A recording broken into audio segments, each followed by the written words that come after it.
ఏమైంది అమ్మ? 10th class results వచ్చాయమ్మ. 10th క్లాస్ రిజల్ట్స్ వచ్చాయి. పేపర్ అర్జెంట్గా. అది అది తీసుకో ఏమంట ఆగుతో. ఏమైంది? ఏది రిజల్ట్స్? ఏది ఫెయిల్ ఎందుకైనా? అంత కష్టపడి ఎందుకు చదివించినాను అనుకున్నావు? నీకు ఇలాగా మర్యాద చెప్పు. నీకు పొద్దున్నే లేచి 3 గంటలు లేపి నేను లేచి నీకు చూసుకున్నానా లేదా, చదివించానా, ఏం చేసి? కొట్టకమ్మా ప్లీజ్ అమ్మ, కొట్టకమ్మా ప్లీజ్ అమ్మ, కొట్ట చెప్పు. బయటికి వెళ్ళి ఆడుకున్నావా? ఎవడు ఆడుకోమంటున్నాడు? ఇప్పుడు కూడా ఆడుకోవడానికి చూసావు కదా. చదువుకుంటా, ఆడుకోవడానికి ఎక్కడికి వెళ్ళు చదువుకుంటా.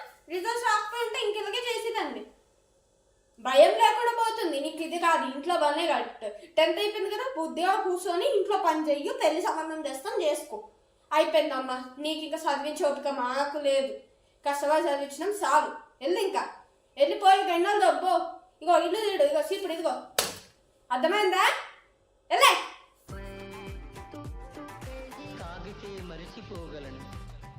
అమ్మ సుధా, నేను ఒకటి అడుగుతా, చెప్తావా? అమ్మ ఏంటి?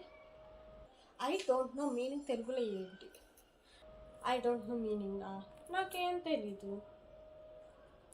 నాకు తెలిసే నాకేం రాదని తెలిసి నువ్వు నాకేమంటున్నావు? నాకేం తెలీదు అని అర్థమా?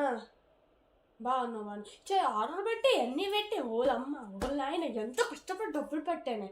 ఏది 10th క్లాస్కి, మళ్ళీ డిగ్రీకి, ఇంటర్కి పెట్టా. మళ్ళీ దానికొక్కదానికైనా సోకులకి ఆర్డర్లు, రోజుకొక ఆర్డర్లు, లేకపోతే వీక్ 3 ఆర్డర్లు, లేదంటే నెట్ బ్యాలెన్స్ రీల్స్ స్క్రోల్ చేయడానికి. పూట చక్కగా చదివినవే. ఇంత ఖర్చు పెట్టినాం, అసలు లక్షలు పెట్టినాం. దేనికి ఉపయోగం? వేస్ట్ మొహన్ దాన. అమ్మ 2 దోశలు ఇవా ప్లీజ్. ఏం కావాలి నీకు? ఎన్ని దోశలు కావాలి? ఆల్రెడీ ఒక దోశ వేసాను, 2వ దోశ కూడా ఓకే అంటే వేసాను. ఎన్ని దోశలు కావాలి చెప్పు? నన్ను చంపుతున్న పొద్దు నుంచి అమ్మ దోశ కావాలి, అమ్మ చూసి, అమ్మ కాలేజ్కి వెళ్తా.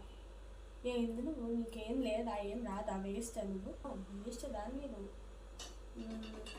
ఇస్తానలే, నువ్వు కొంపో. తిట్టకమ్మా, చిరాకు వేయకు.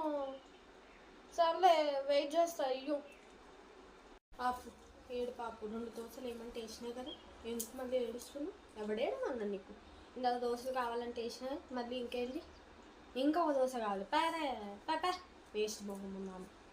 ఎప్పుడు దానికి పట్టుకున్నానమ్మా. ప్లీజ్ అమ్మ, కొట్టగమ్మ ప్లీజ్ అమ్మ. నేను తినేస్తాను చెప్తున్నా, పక్కన పడేసాను అంతే. నువ్వు కొడుతున్నావు అని. ప్లీజ్ తింటా ప్లీజ్ అమ్మ ప్లీజ్ అమ్మ.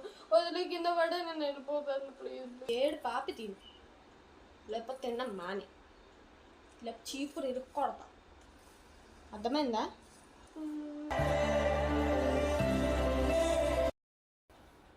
ఏమ్మా పని చేయడానికి? ఏమమ్మా వంటగదిలో అమ్మ కష్టపడిపోతుంది కదా, కొంచెం పని చేయాలని తెలుసా నీకు? ఎప్పుడు ఆ ఫోన్ స్క్రీన్ చూసుకోని ఉంటా తిప్పుతూ. సరే అమ్మా, ఇంకేం చెప్పాను. ఫోన్ పక్కన పెట్టేస్తున్నా. ఇప్పుడు కాళ్ళ నొప్పులు అంటో చేతుల నొప్పి అంటో ఏ హెల్ప్ చేయడం ఏం రాదా నీకు? నాకు అర్థంగా అయింది. జెన్జీ అనుకునే ఓరక్షం కొడుతున్నావా? ఆన్లైన్ ఆర్డర్లు పెట్టుకోవడము అవన్నీ పెళ్ళయ్యాక నువ్వే వంటలు చేయాలి, గిన్నెలు తోమాలి, ఇల్లు తోడాలి, మీ ఆయన బాక్స్ పెట్టాలి. అది గుర్తుపెట్టుకో. ఇప్పుడే ఇలా ఉంటాను, పొద్దున్న నన్నేం చూసుకుంటావే తల్లే. నాకు తెలిసే నువ్వు మామూలుగా అవి కాదు. ఎప్పుడు ఆ ఫోన్లతోటే ఉండు, ఫోన్తోటే బతుకు. ఇంకెందుకు? ఫోన్నే పెళ్లి చేసుకో. ఒక ఏమి ఉండదు, ఒక పని ఉండదు, పాటు ఉండదు. ఎప్పుడు ఆ ఫోన్లో వస్తావు. అదేందా నువ్వు పిల్లవి? ఎప్పుడైనా మంచిగా చెడు అమ్మతో కొంచెం మాట్లాడాలి. అమ్మ ఎలా ఉందమ్మా, హెల్త్ ఎలా ఉందమ్మా, ఏందమ్మా అని ఏమైనా అడిగినావా? నువ్వు అడిగినావా? ఎప్పుడు చూడు ఆ ఫోన్లోనే ఉంటావు, లేకపోతే ఫోన్లోనే చేస్తావు ఏదైనా. కొంచెం మంచి చెల్లు మాట్లాడడం నేర్చుకో. బయట వాళ్ళు అందరూ అంటారు మీ అమ్మ ఏం నేర్పిలేదా అని. అర్థమైందా? ఇంకొకసారి ఏదైనా అను, అప్పుడు చెప్తా నీ మాట. సరే.